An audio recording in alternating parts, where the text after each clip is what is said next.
आप इन दो पात्रों को देख रहे हैं।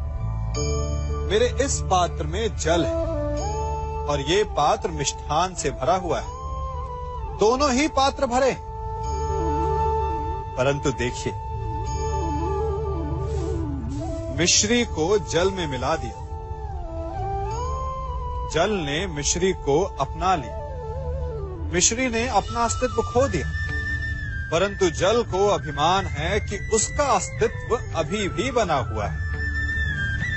परंतु जो इस जल को चखेगा उसे अवश्य पता चल जाएगा कि ये जल अब वो जल नहीं रहा, ये अब शरबत बन गया।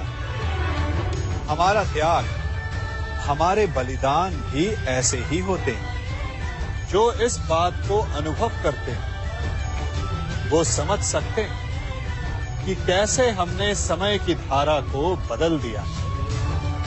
जो बलिदान देते हैं उनका अस्तित्व कभी नष्ट नहीं होता, अपितु उनका बलिदान संसार में कुछ ना कुछ परिवर्तन अवश्य लाता है। हम सभी कभी ना कभी, कहीं ना कहीं अपने जीवन में यात्रा अवश्य करते हैं। हमारी यात्रा में कभी पक्के रास्ते आते हैं तो कभी कच्चे रास्ते। पक्के रास्ते मनुष्य बनाता है और कच्चे रास्ते जानते हैं कैसे बनते हैं? चलते चलते बन जाते हैं। जब लोग एक स्थान से जाते हैं तो पैरों के दबाव से नीचे की घास कुचल जाती है। बार बार उस मार्ग से जाने से धीरे धीरे मार्ग स्वतः ही बन जाता है। और यही जीवन है, यही नियति है। जब आपके जीवन में आपको मार्ग ना मिले तो रुकिए नहीं, आगे बढ़ते रहिए और आपके पैरों के दबाव से मार्ग स्वतः ही बन जाएगा। हम सभी अपने जीवन में सफलता चाहते हैं, है ना? उसके लिए हम रात दिन परिश्रम करते हैं, कड़ी मेहनत करते हैं, परंतु फिर भी असफल हो जाते हैं। परंतु ऐसा क्यों होता है? कभी सोचा आप सबने? क्योंकि सफलता पाने का मंत्र बड़ा कठिन नहीं, बड़ा सरल है। उचित विचार, उचित समय, उचित स्थान पर उचित प्रहार। जब आपके विचार, समय, स्थान और प्रहार यानी परिश्रम उचित है तो सफलता आप ही को मिलेगी। जिस प्रकार एक लोहार लोहे से कुछ बनाते समय उस लोहे के सही ताप तक के आने की प्रतीक्षा करता है और समय आने पर उचित स्थान पर पर्याप्त बल से प्रहार करता है और लोहा आकार ले लेता है, ठीक उसी प्रकार आपकी सफलता भी आकार लेती है। हम सभी को अपने जीवन में कभी ना कभी निराशा मिलती है, असफलता मिलती है और अधिकतर लोग इसके पश्चात भाग्य का रोना लेकर बैठ जाते हैं। कुछ कहते हैं कि जिस स्थान पर मैं हूं उससे कई ऊंचे स्थान पर होने के योग्य था, परंतु नहीं जा पाया। किसी को पीड़ा है कि उसे जो मिलना चाहिए था वो उसे नहीं मिला, भाग्य ही बुरा था। भाग्य क्या होता है? भाग्य वन में खिला पुष्प देवताओं को चढ़ाया जाएगा या किसी सुंदरी की वेणी में वो सजेगा या फिर उसे कुचल कर उत्पाद बना दिया जाएगा। ये सब एक पुष्प के नियंत्रण में नहीं होता, परंतु जब तक उस पुष्प का अस्तित्व है सुगंध बिखेरना उसके वश में अवश्य है। परंतु भाग्य हमारे वश में नहीं, और जो हमारे वश में नहीं उसके लिए दुखी होने से क्या होगा? कर्म पर वश है, वो कीजिए और धीरे धीरे भाग्य आपके वश में आ जाएगा, क्योंकि कर्म ही प्रधान है। हम में से ऐसा कोई नहीं जिनकी परछाई उनसे दूर रहती है। हमारी परछाई सदैव हमारे साथ रहती है। कदाचित हमारी परछाई हमारे कर्मों के फलों का संकेत है। कदाचित इसी कारण कई बार हमें अपनी परछाई से भय भी लगता है, परंतु इस भय से निवारण पाने का एक साधन अवश्य है। वो है सूर्य की ओर मुख करना या किसी प्रकाश के स्रोत की ओर मुख करना, क्योंकि तब हमें हमारी परछाई दिखाई नहीं देती। यदि इसे जीवन के संदर्भ में देखें तो ये प्रकाश का स्रोत शुभ कर्मों की चेतना है। यदि आपके मन में शुभ कर्म करने की इच्छा है तो आपको कभी भी अपने कर्मों के फल का भय नहीं होगा, क्योंकि यदि आपका मन शुद्ध होगा तो आपके कर्म शुद्ध होंगे और शुद्ध कर्मों का फल कभी अशुद्ध नहीं हो सकता। आज मैं आप सबको एक कथा सुनाता हूं।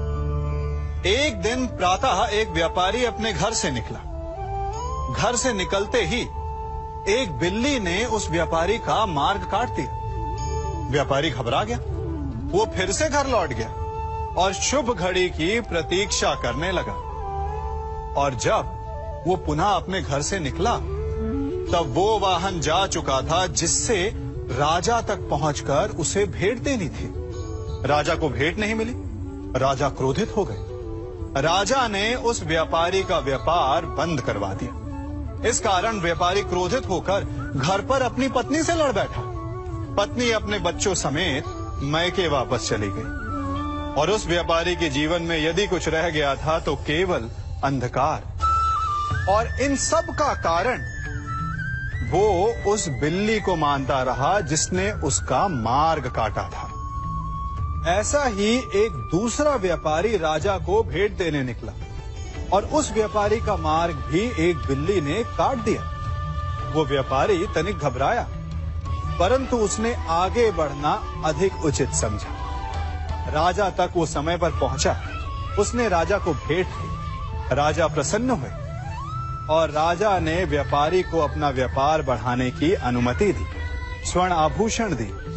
जब व्यापारी घर पर पहुंचा तो पत्नी को आभूषण और अपने बच्चों को देने के लिए वस्त्र थे उसके पास।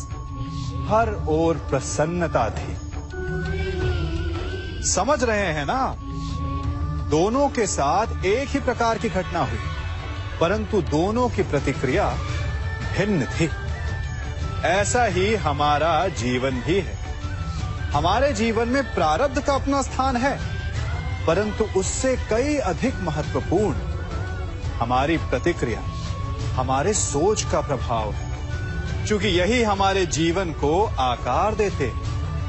इसलिए अपनी सोच को सकारात्मक रखिए। आपका जीवन सदैव आनंदमय रहेगा। कभी वन में सिंह को अखेट करते देखा है? हमें लगता है कि सिंह तेजस्वी है, बलशाली है, तीव्र है, इसलिए वो अखेट कर पाता है। परंतु इस अखेट के दूसरे पक्ष को भी देखने का प्रयास कीजिए। सिंह अखेट तभी कर पाता है जब हिरण आस छोड़ देता है, जब वो भागना बंद कर देता है, जब वो संघर्ष करना छोड़ देता है। सिंह हिरण की मृत्यु नहीं चुनता, हिरण स्वयं अपनी मृत्यु चुनता है। ठीक उसी प्रकार असफलता हमें नहीं चुनती, हम असफलता को चुनते हैं। ये हम ही हैं जो आशा को छोड़कर संघर्ष करना छोड़ देते हैं और भाग्य का अखेट बन जाते हैं। इसलिए संघर्ष करना मत बंद कीजिए, प्रयास करते रहिए और सफलता आपकी मुट्ठी में होगी। जब घर में अंधकार छा जाता है तो प्रकाश लाने के लिए आप क्या करते हैं? दीपक ढूंढते हैं और उसकी लौ को प्रज्वलित करते हैं और फिर अंधकार अपने आप दूर हो जाता है। अब आप कहेंगे कि इसमें कौन सी नई बात है? यदि अंधकार को दूर करना है तो दीपक की लौ को प्रज्वलित तो करना ही पड़ता है। यही बात तो समझने की है। यदि अंधकार से लड़ना है तो अंधकार का सहारा नहीं लिया जा सकता, उसके लिए प्रकाश की आवश्यकता होती है। घृणा का अंत करना है तो उसे घृणा से अंत नहीं किया जा सकता, उसे प्रेम की आवश्यकता होती है। शत्रुता का अंत शत्रुता से नहीं किया जा सकता, उसे क्षमा की आवश्यकता होती है। यदि आपको नकारात्मक ऊर्जाओं से लड़ना है तो स्वयं को सकारात्मक बनाना होगा और तभी आपके जीवन में वास्तविक आनंद आ सकेगा। एक न एक बार हर युवा के जीवन में एक ऐसा समय आता है जब उसे लगता है कि उसके माता पिता उसके साथ बहुत कठोर हो रहे हैं। मैं आपसे पूछता हूं, क्या आपने कभी कुम्हार को मटकी बनाते हुए देखा है? वो गीली माटी से मटके को चाक पर आकार देता है और वास्तविक आकार वो मटकी को तब देता है जब वो लकड़ी के संभल से मटके को बाहर से पीटता है। हम सभी उस कुम्हार को मटके को पीटते हुए देखते हैं, परंतु उस कुम्हार के उस हाथ को नहीं देखते जो मटके को भीतर से बाहर की मार से सहारा दे रहा है। हमारे माता पिता भी ऐसे ही होते हैं।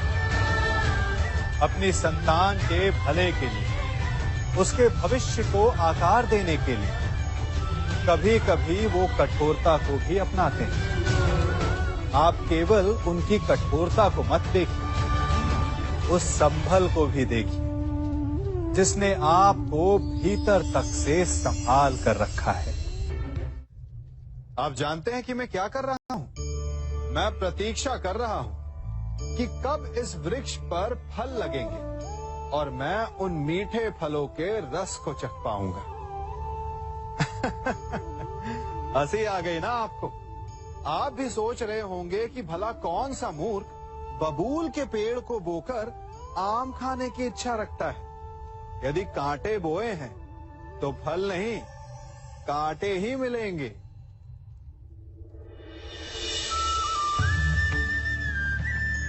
देखा, रक्त बह गया। ठीक ऐसा ही हमारे कर्मों के साथ होता है। हमारे बुरे कर्मों का फल कभी शुभ नहीं हो सकता। जो हाथ अस्मिता लूटने को आगे बढ़ेंगे, उन हाथों को कटना होगा। जो दृष्टि बुरी बनकर स्त्री पर पड़ेगी, उन्हें अनजान नहीं रक्त के अश्रु भोगने होंगे। जिसने अपने जीवन में छल किया, उसे अपने ही छल के भार तले दब कर मिट जाना होगा।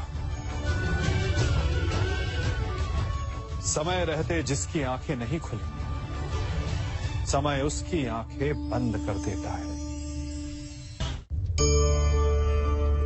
इन भिन्न भिन्न प्रकार के पात्रों को देख रहे हैं आप? क्या आप बता सकते हैं कि इन पात्रों में क्या रखा है? आपको लग रहा होगा कि इसमें भिन्न भिन्न प्रकार के द्रव्य है ना?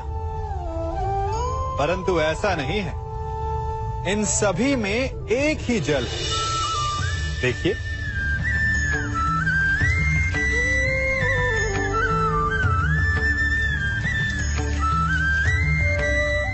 परंतु ये भिन्न भिन्न लगते हैं क्योंकि जिसमें ये जल रखा है उसके रंग को परिभाषित करता है।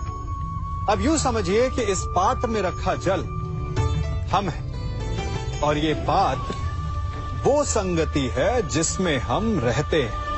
हमारी संगति के गुण धर्म हमें, हमारे व्यक्तित्व को, हमारे संप्रेषण को बहुत प्रभावित करते हैं। इसलिए अपनी संगति पर जिनके साथ रह रहे हैं उन्हें चुनने में सावधानी बरतें, क्योंकि जल को अपना पात्र चुनने का अधिकार नहीं है, किंतु हमें अपनी संगति चुनने का अधिकार अवश्य है। हम सभी के जीवन के लिए मित्रता बड़ी महत्वपूर्ण है। हम सभी अपने जीवन में अपने अपने मित्र चुनते हैं। मित्र वो होता है जिसके साथ रहने में, जिसके साथ समय बिताने में आनंद मिले। किंतु क्या मित्रता का अर्थ केवल इतना ही है? मित्रता होनी चाहिए जल और दूध की भांति।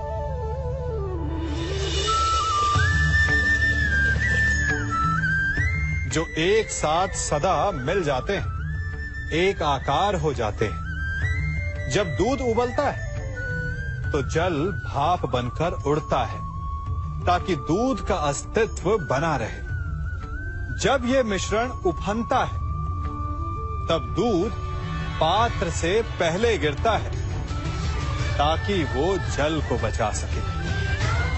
मित्रता भी इसी प्रकार होती है, किंतु यदि दूध में तनिक भी खटास आ जाए तो वो दूध को फाड़ देती है। ठीक इसी प्रकार यदि मित्रता में संदेह आ जाए तो वो मित्रता को समाप्त कर देता है। इसलिए मित्र बनाएं, किंतु झूठे संदेह से सावधान रहें।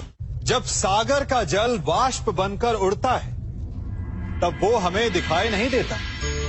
मेघ उस जल को अपने भीतर छिपा लेते हैं, लंबी यात्रा करते हैं, प्रयास करते हैं कि वो जल सदा उनके भीतर छिपा रहे। परंतु जब वायु का वेग उन्हें उड़ाकर किसी पर्वत से ले जाकर के टकरा देता है तब उन मेघों को बरसना ही पड़ता है, क्योंकि यही नियति है, यही प्रकृति है। क्योंकि जल को सागर में जाकर मिलना ही है। ठीक ऐसा ही हमारे साथ भी होता है। हम सत्य अपने मन के मेघों में चाहे जितना छिपाने का प्रयास कर लें, परंतु समय की आंधी उसे वास्तविकता के पर्वत से ले जाकर के टकराकर हमारे समक्ष ले ही आती है। जिस भय के कारण आप सत्य को सामने नहीं लेकर आना चाहते, एक दिन वही भय हमारे समक्ष आकर खड़ा हो जाता है और फिर हम लाचार हो जाते हैं, क्योंकि हमने उस भय का सामना करने की तैयारी नहीं की होती। इसलिए सत्य से भागे नहीं, उसे छिपाए भी नहीं, उसे स्वीकार करें। भविष्य की बड़ी विपत्ति से बच जाएंगे। वृक्ष से टूटकर गिरे पत्ते को तो आप सभी ने देखा होगा। वो कुछ ही देर में मुरझा जाता है, पीला पड़ जाता है, सूख जाता है। वायु का वेग उसे उड़ाकर कहीं और ले जाता है, पैरों तले पिसता है, वर्षा के जल में गलता है। तो क्या यही अंत है? नहीं। इसके पश्चात क्या होता है वो विचारणीय है। एक पत्ता गलकर, सूखकर, पिसकर उसके अवशेष धरती में रिसते हैं और खाद बनते हैं, और उसके पश्चात वो खाद पेड़ की जड़ों में जाकर मिल जाता है और नव जीवन देता है एक और नए पत्ते को। अर्थात कहीं भी कभी भी कुछ भी ना अयोग्य होता है ना बेकार होता है। इसलिए कुछ नष्ट हो जाने की चिंता करे बिना उसे आप समाज के हित में लगा दीजिए। विश्वास कीजिए, वो वस्तु, वो प्रयास कभी नष्ट नहीं होगा। कंकड़ों से बचने के लिए हम पदवेश पहनते हैं, भिन्न प्रकार के जूते पहनते हैं, और अच्छे जूते पहनकर कांटों के मार्ग पर चलना सरल हो जाता है।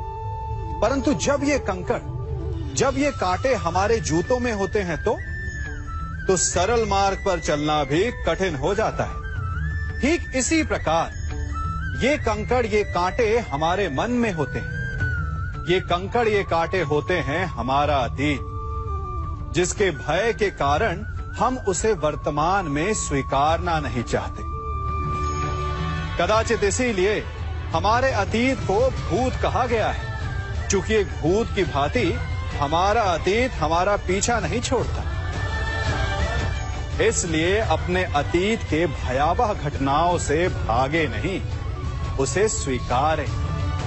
विश्वास कीजिए, आपका जीवन सरल हो जाएगा। कभी किसी पक्षी को घोंसले की नींव बनाते देखा है? अथक परिश्रम करके तिनका तिनका बिटोर कर वो पक्षी अपना घोंसला बनाता है। अपनी संतान के लिए एक सुरक्षित घर बनाता है और फिर कहीं से तीव्र आंधी आती है, भारी वर्षा होती है और उसका घोंसला तिनका तिनका करके बिखर जाता है। फिर वो पक्षी क्या करता है? वो रोता नहीं, ना ही विलाप करता है। वो बिना विलंब करे फिर से अपना घोंसला बनाना प्रारंभ कर देता है और सफलता पाता है। फिर हम क्यों छोटी छोटी असफलता से भयभीत होकर परिश्रम करना छोड़ देते हैं? एक बात सदा स्मरण रखिएगा, हर वृक्ष कुल्हाड़ी की एक मार से नीचे नहीं गिरता, हर चट्टान घन के एक प्रहार से नहीं टूटती। सफलता पाने के लिए अनावरत परिश्रम करना ही मात्र एक मार्ग है। स्वीकारण, सत्य का स्वीकारण मनुष्य के लिए बहुत ही महत्वपूर्ण है। जब तक मनुष्य सत्य को स्वीकार नहीं करता, उसे असत्य से लड़ने की शक्ति प्राप्त नहीं होती। जब आप भोजन करते हैं तो क्या होता है? आपका पेट स्वीकारता है कि वो भर चुका है और आप भोजन करना बंद कर देते हैं। जब आपको निद्रा आती है तो क्या होता है? आपका मन स्वीकारता है कि आपका शरीर थक चुका है और उसे विश्राम की आवश्यकता है। उसी प्रकार जब आपको किसी व्यसन को रोकना हो तो आपको स्वीकारना पड़ता है कि बहुत हो चुका, चाहे वो लालच हो या मदिरापान। उस व्यसन का त्यागना तभी प्रारंभ होता है जब आप ये स्वीकार कर लेते हैं कि आप उस व्यसन के बंधक हैं।